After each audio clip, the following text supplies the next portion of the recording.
the pastor wanted to get his 2 cents in about Scrooge and Marley. So we're going to have a sermon from him on video.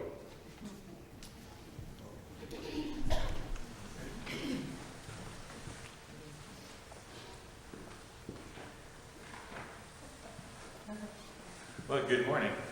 I hope you're having a blessed day there at Bethlehem. As many of you know, I'm in Seattle this weekend celebrating the life and death and resurrection of my Uncle Fred Baker. And as I think back to the times I spent with this favorite uncle, one of the things I remember about Fred was the way he sometimes said goodbye to me. He'd say, "Paul, you're weird, but I love you. You're weird, but I love you." And I love him too. As we start our Advent sermon series on the redemption of Scrooge, we start with a man that is more than just weird. He's rotten to the core. He's hateful, spiteful, greedy, miserly, definitely not a happy person.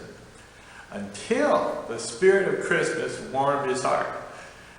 Dickens started the book, A Christmas Carol, with this unusual line: "Marley was dead."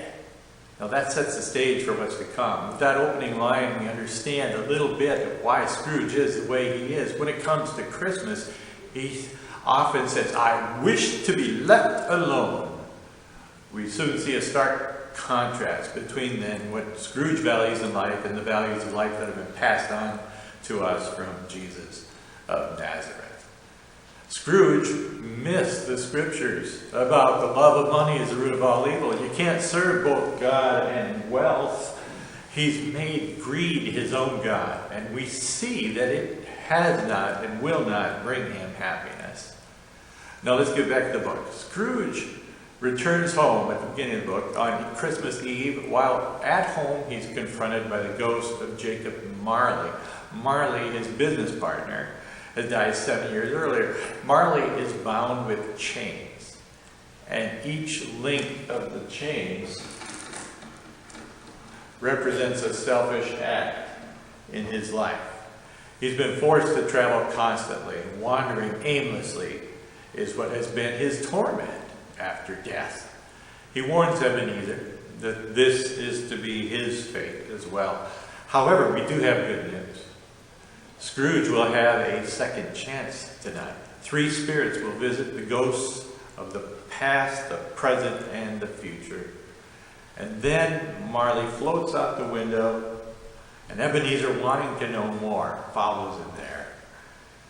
Now comes a scene that isn't always shown in presentations of this story.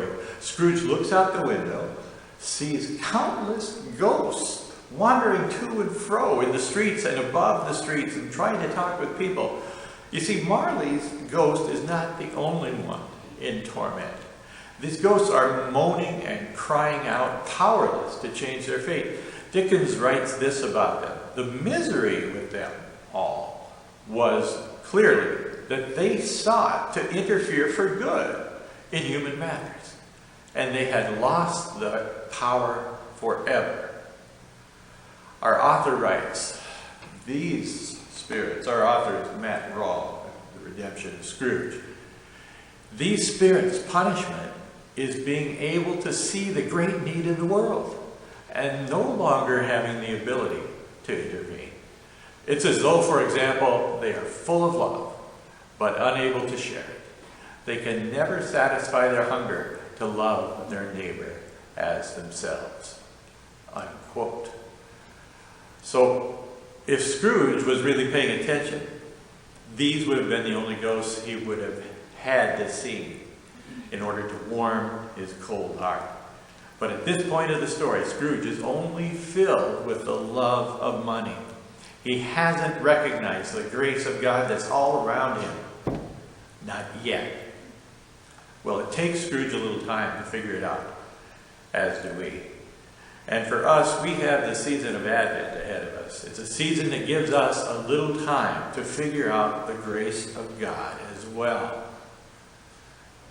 And one day, when we've got to figure it out a little bit more, since we're a little weird anyway, we will be able to share God's grace a little bit more naturally by simply telling somebody, hey, you haven't got it all figured out.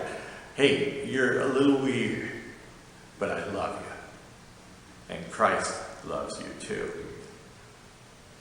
Well, Bev Bondi from the Common Cup is here today to share a little bit more about the needs all around us and share a little bit of how we can do what Dickinson's tormented spirits there could no longer do. Remember, they were full of love, but unable to share it. They could never satisfy their hunger to love their neighbor as themselves.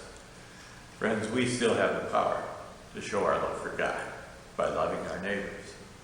So thank you for being here today, Bev, and helping us to recognize some of the needs.